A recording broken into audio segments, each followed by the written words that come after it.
everyone. November 5th, Election Mania. Choice is yours. You can go with President Trump, Kane, and The Undertaker, or you can take Kamala Harris, Dave Bautista, and Tim Walz. Choose wisely.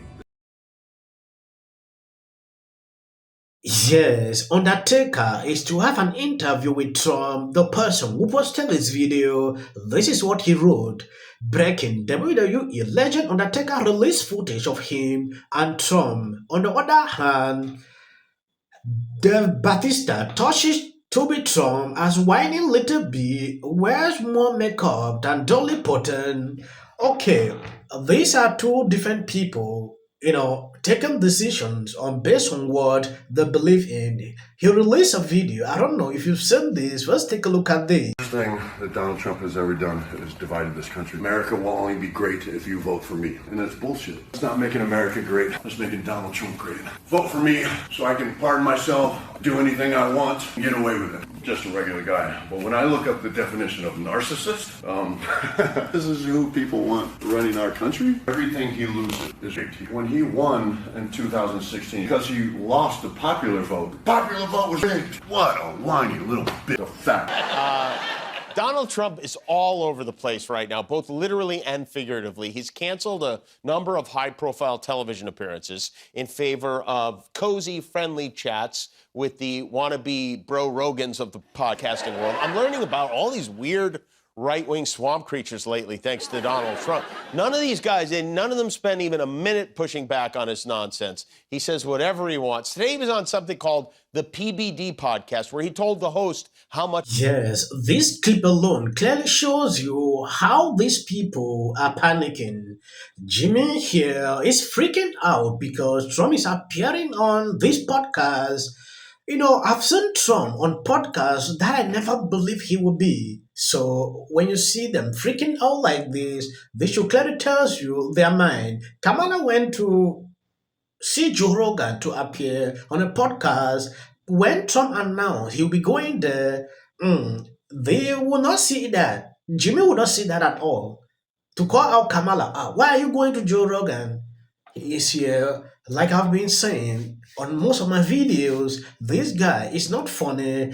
Trump appeared in the Bronx and Libras are freaking out. I don't know if you've seen this. First, take a look at this video. These Latino men, these strivers who are coming in, they're not coming for so-called black jobs. Black men don't want those jobs. Black men don't want to work in kitchens. They don't want to work mowing lawns with those blowers. They don't want to be poultry processors and meat packers. Let me make a point. It's not that black men don't want to do those jobs that you deem as menial, Geraldo, in your words, not anybody else's. They will not do those jobs for the subpar wages that are paid to illegal immigrants. Now, let me tell you a quick story.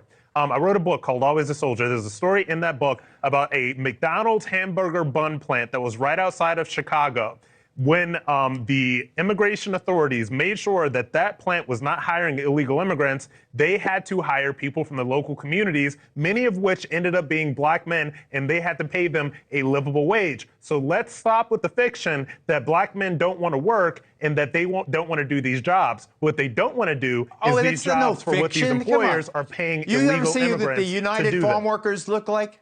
Have you seen any farm workers lately? Where I learned have you but they didn't pay. See who is harvesting the nation's crops? Yes. Who's caring for the nation's machines babies? are harvesting a lot of nation's crops right now. That's an industry that is going towards automation. So the idea that America needs illegal immigration and America is so drunk on illegal immigration work that we need these people to do these jobs is very outdated, Geraldo. And like I said before, Americans will do these jobs. They just will not do them for the substandard wages that employers are used to paying illegal immigrants. Yes, there are some good moments when I need to call out.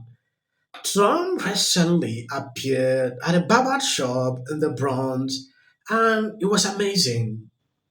The Republican presidential candidate, Donald Trump, was at the King Knockout Barbershop in the Bronx ahead of his Hartsmith charity dinner later in the evening.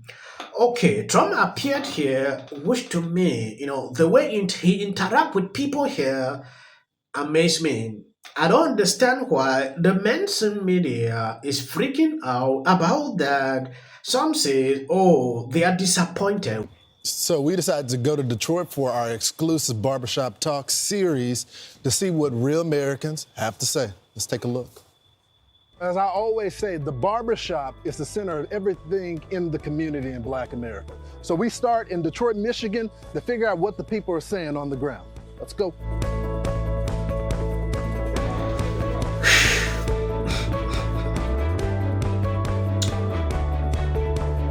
If the election were held today, who would win the election? Kamala Harris. I think it's a coin flip at this time. I really do. I think the country is so divided, you wouldn't have numbers like you have if the country weren't divided between the two candidates. It's pretty much 50-50. I'm still in between myself. Yeah. There's a lot of decisions have to be made.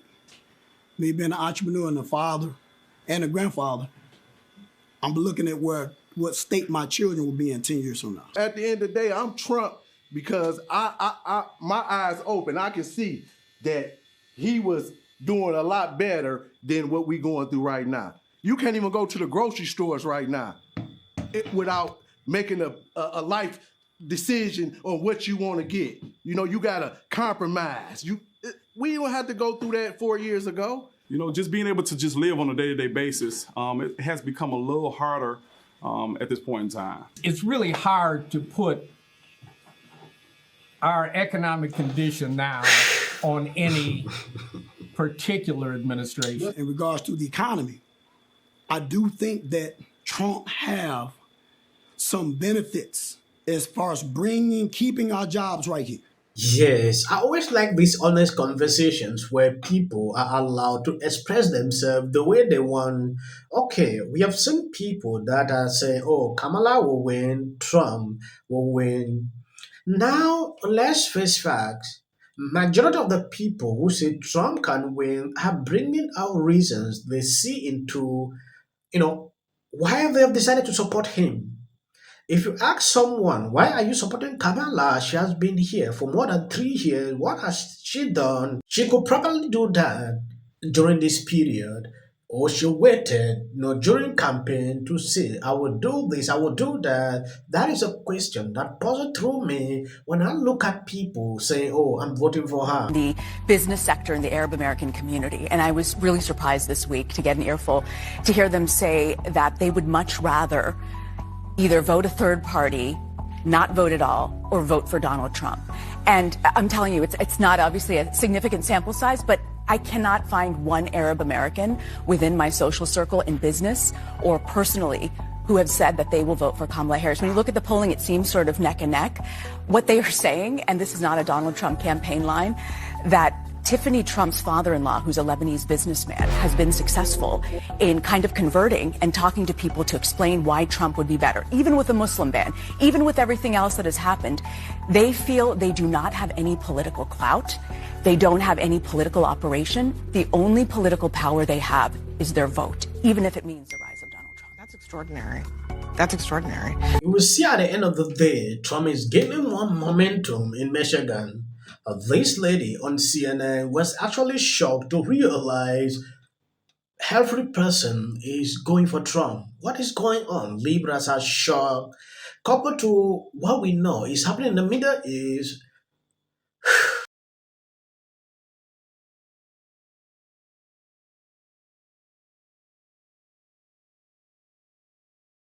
Talking about what he said before the speech to black men. Is there a Democratic Party? Extreme left. Trump is nearly dominating this lady in all the polls. And I gotta say, it's not looking that great for the Democrats.